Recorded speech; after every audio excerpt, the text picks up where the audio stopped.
बिस्मिल्लाहिर्रहमानिर्रहीम। इमरान रियाज आज आपको बताएंगे कि लंदन में बड़ा धमाका हुआ, हाउस ऑफ शरीफ लर्ज गया। अब तक का सबसे बड़ा सबूत, सबसे बड़ी साजिश आज आपको इमरान रियाज बताएंगे। कप्तान को फिर कदर मिल गई, आज हम आपको बताएंगे। बताने से पहले हमारे चैनल को SNTV को ज़रूर सब्सक्राइब कीजिएगा। अस्सलाम वालेकुम। कोई और ही काम करवा लेते हैं, वो अभी फिर सारे सुर्ख हो गए हैं और सुरखरू नहीं हो पाए। हुआ यह है कि राणा शमीम का वो मामला जिसके ऊपर तकिया था, राणा शमीम का वो एफिडेविट जिसके ऊपर ये लोग खड़े थे, उसको उड़ा के रख दिया एक सहाफ़ी ने बरतानिया में। देखिए, बरतानिया में एक चीज़ है कि अगर कोई सहाफ़ी गलत खबर देता है, झूठी खबर देता है और एक ऐसी खबर देता है जिससे आपको या आपके कॉज को नुकसान हो रहा है, तो आप उसके ऊपर मुकदमा करके बड़ी जल्दी आप बहुत सारे लाखों पाउंड्स आप ले सकते हैं। उस सहाफ़ी को आप बिल्कुल सड़क पे ला सकते हैं। मियां नवाज शरीफ साहब के पास ये मौका है कि अगर वो सहाफ़ी झूठ बोल रहा है तो उसको सड़क पे ले आएं, उसके खिलाफ जाके डेफेमेशन का केस करें, हत्या के इज्जत का दावा करें और फिर उससे बहुत सारा पैसा निकलवा के उसको सड़क पे ले आएं। वो सहाफ़ी के पास पाकिस्तान भागने के अलावा और कोई रास्ता रहेगा नहीं। ये सहाफ़ी कौन है, इसने खबर कैसे दी और इसके पास कैसे शवाहिद और सबूत मौजूद हैं जिनकी वजह से इतनी बहादुरी के साथ, इतनी दिलेरी के साथ उसने ये खबर छपवा दी है। देखिए, इस सहाफ़ी के पास जो सबूत है ना, वो अब से नहीं है। ये सबूत लगभग 1 महीने से ज़्यादा हो गया है इस सहाफ़ी के पास मौजूद है। ये सिर्फ उनका एनालिसिस कर रहा था, ये तमाम कानूनी नुक्तों पे देख रहा था कि अगर कल को मुझे कुछ चैलेंज किया जाता है तो मैं कानूनी नुक्ता नज़र से जवाब कैसे दूंगा। और जब उसने अपने आप को पूरी तरह सेव कर लिया, कानूनी लिहाज से हर चीज़ बेहतर तरीके से मैनेज हो गई, तो फिर उसने ये खबर दी है। मैंने ये शवाहिद, बाकायदा मेरी एक्सेस हुई है इन सबूतों और शवाहिद तक, और मैं जानता हूं कि इस सहाफ़ी के पास ऐसा क्या है जिसकी बुनियाद पे उसने इतनी बड़ी खबर दी है कि जिसने हाउस ऑफ शरीफ को उल्टा कर रख दिया है, उनका सारा का सारा नैरेटिव बर्बाद कर दिया है। बल्कि ये तासुर बन गया है बरतानिया में और पाकिस्तान में कि ये लोग साजिश करते हैं इदारों के खिलाफ, रियासत के खिलाफ, अपने फायदे के लिए। कैसे? पहले तो आप वो खबर देखें जो उस सहाफ़ी ने दी है। वो ये कह रहा है कि राणा शमीम ने बयान हल्फी पर दस्तखत नवाज शरीफ के दफ्तर में किए हैं। अब ये हथौड़ा है बहुत बड़ा। वो बयान हल्फी जो राणा शमीम ने नोटरी पब्लिक के पास वहां पे बरतानिया में रखवाया, उस पर बहुत सारे सवालात उठाए जा रहे थे, जवाब नहीं मिल रहे थे। ये आया जवाब कि नवाज शरीफ के दफ्तर के अंदर राणा शमीम ने बयान हल्फी के ऊपर, एफिडेविट के ऊपर दस्तखत वहां पे जाकर किए हैं। और ये इंकशाफ कौन कर रहा है? नोटरी का इंकशाफ है, यानी जो नोटरी पब्लिक वाला बंदा उसका। अब आपको बताता हूं आगे क्या हुआ। बरतानवी सॉलिसिटर चार्ल्स गोथराई ने कहा है कि राणा शमीम साबिक वज़ीर-ए-आज़म नवाज शरीफ के करीबी दोस्त हैं। दस्तयाब सबूतों के मुताबिक बरतानवी सॉलिसिटर ने तस्दीक की है कि जिस बयान हल्फी में साबिक chief justice of Pakistan Saqib Nisar और इस्लामाबाद हाई कोर्ट के मुअज़्ज़िज़ जजेस पर इल्ज़ामात लगाए गए हैं, इस पर दस्तखत नवाज शरीफ के दफ्तर मार्बल आर्च में किए गए हैं। ये नवाज शरीफ साहब का दफ्तर है। ये मार्बल आर्च कहाँ है, क्या है, मैं आपको बताता हूँ। ये नून लीग का सेक्रेटेरिएट है, आप समझ लंदन में, और इसको कहते हैं स्टान होप मार्बल आर्च। अब कंपनीज हाउस रिकॉर्ड में फ्लैगशिप डेवलपमेंट लिमिटेड का एक ऑफिस है जिसके हसन नवाज एक डायरेक्टर हैं, और यही वो दफ्तर है जिसमें नवाज शरीफ लोगों से मिलते हैं। यहीं पर उन्होंने गिरफ्तारी देने के लिए जब वो आ रहे थे पाकिस्तान तो प्रेस कॉन्फ्रेंस यहीं पे की थी, और यहीं पर वो प्रेस कॉन्फ्रेंसें अभी भी करते हैं। अभी भी जो मीडिया से वो खिताब करते हैं या अपनी पार्टी से, वो इसी दफ्तर से करते हैं। थोड़े दिन पहले जब ख्वाजा साद रबी वाला सारा जो तकरीब थी उसके अंदर उन्होंने कहा कि जल्दी पाकिस्तान में मुलाकात होती है, तो ये बात भी इसी दफ्तर में बैठकर उन्होंने की थी। इसी ऑफिस में उन्होंने अयाज सादिक से अभी मुलाकात की है, जो अफगानिस्तान का हमदुल्ला मुहिब था, उससे भी मुलाकात मियां नवाज शरीफ साहब ने इसी दफ्तर के अंदर की थी। इसी दफ्तर में एक पड़ा हुआ है प्रॉम्प्टर, टेलीप्रॉम्प्टर कहते हैं एक ऐसी चीज कि कैमरा है, कैमरे के आगे एक टीवी लगा हुआ होता है, उस टीवी के ऊपर उर्दू के अंदर लिखा हुआ चलता रहता है और उसको आप पढ़ते रहते हैं। जो खबरें पढ़ने वाले जो हमारे साथी हैं वो ऐसी ही खबरें पढ़ते हैं। तो मियां साहब की तकरीर को लिख के टेलीप्रॉम्प्टर में डाल दिया जाता है और मियां साहब उसको देखकर पढ़ते रहते हैं और लोग समझते हैं कि शायद मियां साहब कैमरे में देखकर फिल्मबदी बोल रहे हैं, लेकिन एक्चुअली वो लिखी हुई तस्वीर होती है और वो टेलीप्रॉम्प्टर एक तस्वीर में नजर भी आ रहा है। ये आप देख लें, ये टेलीप्रॉम्प्टर पड़ा हुआ है, ये जो साइड पे पड़ा हुआ है, ये मियां साहब जब मुलाकात कर रहे हैं तो ये साइड पे टेलीप्रॉम्प्टर पड़ा हुआ है। राणा शमीम ने अभी तक नवाज शरीफ के साथ अपनी मुलाकात का कुछ नहीं बताया। अदालत के बाहर इस सवाल पर वो नो कमेंट्स कह चुके हैं, लेकिन चार्ल्स ने सबूत में 3 बार तस्दीक की है। जो सबूत इरफान हाशमी के पास मौजूद है उसमें 3 दफा तस्दीक की है चार्ल्स ने कि राणा शमीम आर्च मार्बल में मौजूद थे और उन्होंने सबूत में बयान किया है कि जज नवाज शरीफ के दफ्तर में मौजूद थे, यानी वो नवाज शरीफ के दफ्तर में ही थे सारे। जब उनसे पूछा गया कि कौन से ऑफिस में, जैसे यहां लंदन में, तो गोथराई ने जवाब दिया कि मार्बल आर्च ये जो ऑफिस है वहां पे मौजूद थे। गोथराई से मजीद पूछा गया कि क्या वो नवाज शरीफ के दफ्तर में थे, क्या वो दोस्ताना माहौल में थे। गोथराई का जवाब था जी हां, बहुत दोस्ताना माहौल में। गोथराई का सबूत में यह भी कहना है, और यह सबूत जो है ये बड़ा सॉलिड है, ये जब जहां कहा जाएगा वहां पेश कर दिया जाएगा। यह भी कहना है कि इनके दोस्त हैं नवाज शरीफ साहब और ये जज साहब आपस में दोस्त हैं। आपको मेरी बात समझ आई? जब नवाज शरीफ वजीर आजम थे तब उन्होंने राणा शमीम से कहा था कि वो उनका मुल्क का चीफ जस्टिस बनाना चाहते हैं। राणा शमीम महज शनासा नहीं बल्कि बरसों के करीबी साथी हैं। ये बातें सबूत के अंदर मौजूद हैं। गोथराई का कहना है कि नोटरी एक आजाद शख्स होता है जो किसी की शनाख्त की तस्दीक करने के बाद दस्तावेजात पर मोहर लगा देता है। किसी तहरीरी दस्तावेज के ओरिजिनल होने के बारे में उसकी कोई जिम्मेदारी नहीं हुई और नहीं होती। जब इस बयान हल्फी की तस्दीक करवाई गई वो अकेले नहीं थे बल्कि उनके इर्द गिर्द काफी लोग मौजूद थे।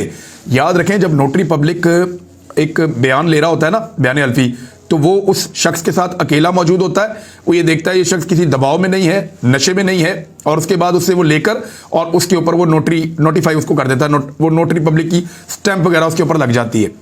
मजे की बात यह है कि नवाज शरीफ साहब के सारे मामलात में यही बंदा नोटरी पब्लिक है और राणा शमीम के एफिडेविट में भी यही बंदा नोटरी पब्लिक है।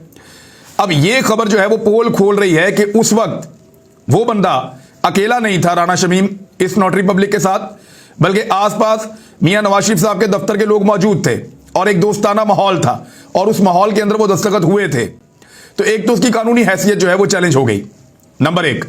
नंबर 2, ये पोल भी खुल गया कि नोटरी पब्लिक हो या राणा शमीम हो, ये सारे नवाज शरीफ साहब के कारिंदे हैं और ये सारे नवाज शरीफ साहब के दफ्तर में मौजूद थे और वहां पे पाकिस्तान के इदारों के खिलाफ ये घिनौना खेल खेला गया कि मुतनाज़ बना दो हर उस रास्ते को या हर उस चीज को या हर उस कानून को या हर उस शख्सियत को जो हमारे खिलाफ कोई कानून का दायरा कसने की कोशिश करे। यह साजिश रची गई थी लंदन में जिसका पोल खुल गया है और यह एक धमाका है पीएमएलएन के लिए। देखिए, अभी तो बड़ा आसान है क्योंकि लंदन से खबर छपी है, सहाफी के ऊपर केस कर दें कि जनाब ऐसी कोई बात ही नहीं हुई। ये तो नोटरी पब्लिक ने जाके अपने ऑफिस के अंदर अकेले के अंदर राणा शमीम को किया और मियां नवाज शरीफ साहब राणा शमीम से मिले भी नहीं और वो उनके दफ्तर में आया भी नहीं और वो उनके दफ्तर के अंदर दस्तखत भी नहीं हुए। क्लेम करें, ये कहें कि साबित करे ये सहाफी। अब देखें, जो बार है ना, जो बोझ है साबित करने का, वो नवाज शरीफ पे नहीं है, वो सहाफी इरफान हाशमी पे है। इरफान हाशमी को यह साबित करना पड़ेगा कि नवाज शरीफ के दफ्तर में दस्तखत हुए और उनके पास वो सबूत मौजूद है।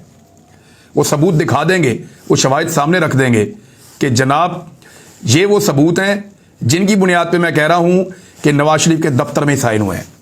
और वो नोटरी पब्लिक भी अपने मुंह से कह रहा है।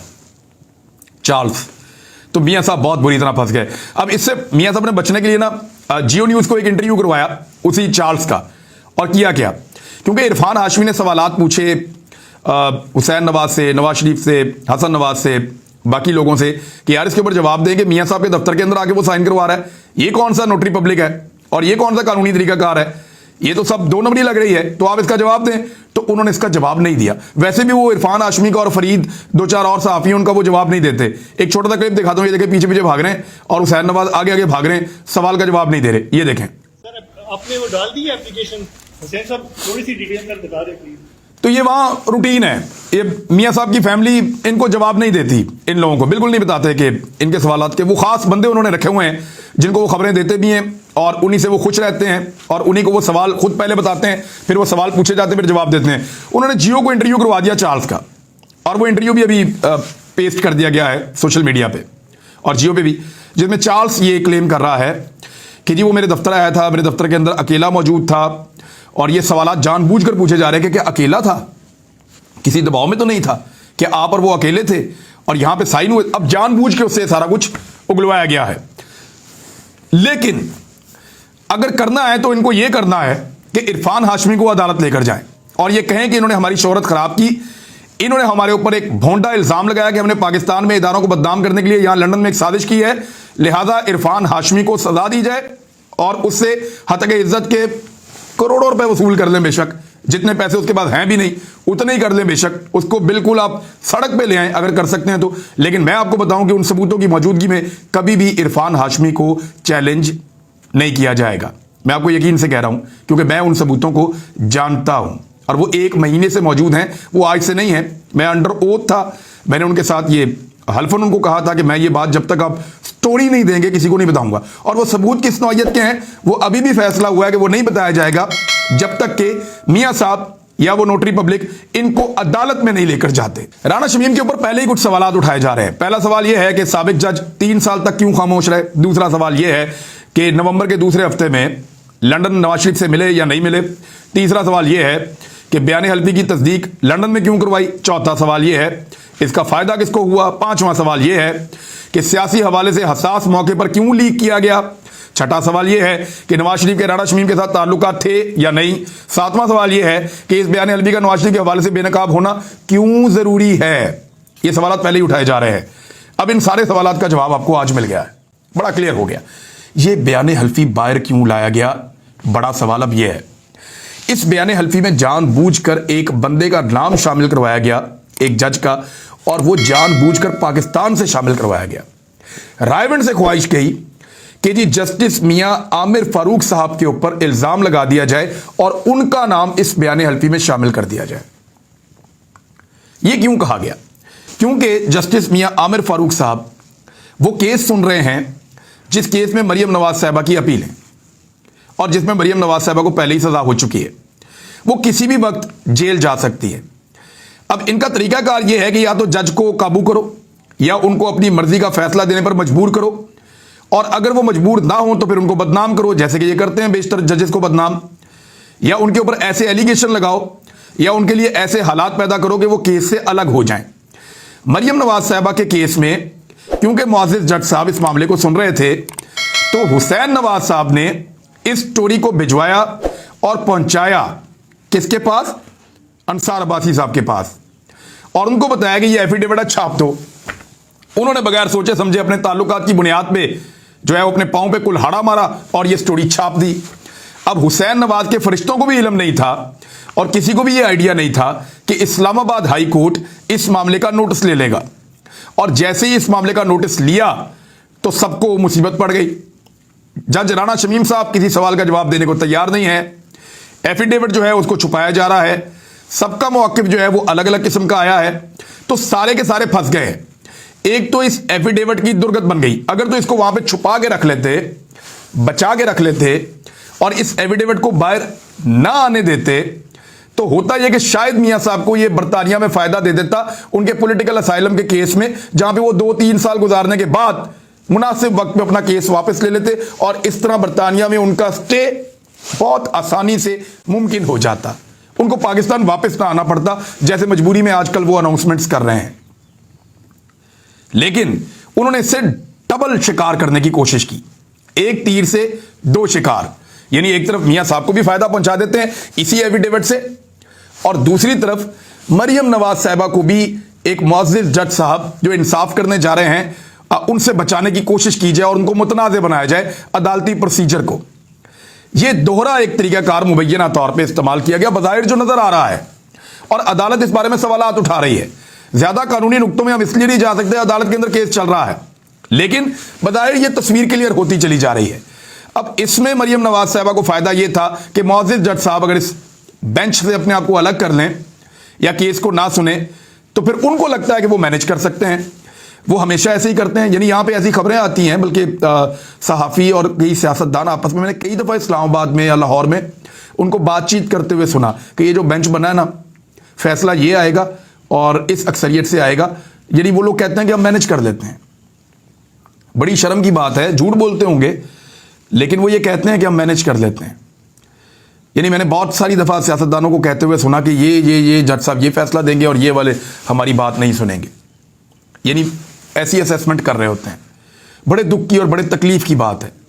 तो यहां पे जुडिशरी को भी हमेशा मैनेज करने की कोशिश की जाती है और पीएमएलएन से अच्छा मैनेज कोई नहीं करता। आपने माजी के अंदर टेलीफोन कॉल्स तक सुनी है, रिकॉर्डिंग, जब शहबाज शरीफ साहब फोन करके मियां नवाज शरीफ साहब के पैगामात जजेस को सुनाते थे और उनको कहते थे कि ये फैसले देने हैं और इस तरह फैसले देने हैं। जजेस कहते थे जो आपका हुक्म हो गया। ये माजी के अंदर ऐसी कॉल मौजूद है। तो अब दोबारा क्या वही चलाना चाहते हैं सिस्टम? क्या वही करना चाहते हैं? क्या कोई जज अगर इंसाफ करना चाह रहे हैं तो आप उनको रास्ते से हटाने के लिए इतने गंदे हथकंडे इस्तेमाल कर सकते हैं?